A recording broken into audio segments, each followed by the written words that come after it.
und vom Büchergestell aus zugelassen. Sie sagt ja, sie sei es nicht gewesen.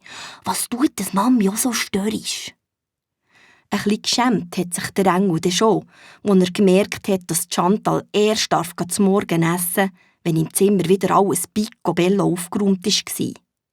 Schliesslich darf ein Schutzengel nicht schuld sein, wenn der Mensch, den er beschützen soll, rennt. Da ist der Porzellanengel ins Grübeln gekommen. Was mache ich jetzt am Kitschsten? Wenn das mein Chef sieht, dann zieht er mich an meinen schönen, gutigen Locken und schickt einen anderen Engel daher. Das wäre dann oberglitzersternmässig schade, weil Chantal hat so viele schöne Spielsachen. Soll ich nicht mehr spielen in der Nacht? Oh nein, das wäre ja dann blöd. Oder nachher alles aufräumen. Oh, das wäre ja noch fast blöder. Was soll ich nur machen? Dann ist es in meinen Sinn gekommen. Die Nacht darauf, wo Chantal zufrieden am Pfusen war, hat er, bevor er hinter zu spielen ist, einen von den Töckeln am Schuttikasten angehaucht. Sofort hat er angefangen zu blinzeln, die Arme ab den Stängeln genommen und angefangen, seine gestreifelten Socken aufzuziehen. «Du?» hat ihn da der Engel gefragt. «Wettest du jede Nacht aus dem Schuttikasten rauskommen und mit mir spielen, sag?»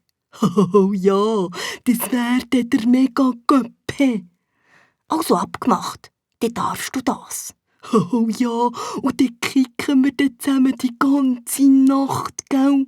«Nein, wir shooten ein bisschen und den Rest spielen wir sonst etwas zusammen. Und weisst was?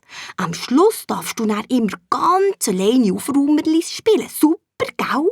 «Oh, super! Aber du, Engel, ich bin gewohnt, mit anderen zusammen zu spielen. Darum darfst du auch helfen beim Aufräumerlis. Los, spiel ab, ich stehe frei!» hat der Schüttler gerufen und ist mit einem Satz über den Rand vom Töckelikasten ausgekumpelt. Pünktlich, bevor der Wecker im Schlafzimmer von Chantals Eltern geschädert hat, ist im Kinderzimmer alles prima fein gebüschelt und aufgeräumt gsi. Der Schüttler spielbereit im Kasten gestanden und der Porzellanengel auf dem Büchergestell. So hat der Schutzengel am Schluss doch noch gelernt, wie man aufräumt. Und vor allem dürfen bei Chantal im Kinderzimmer bleiben wohnen.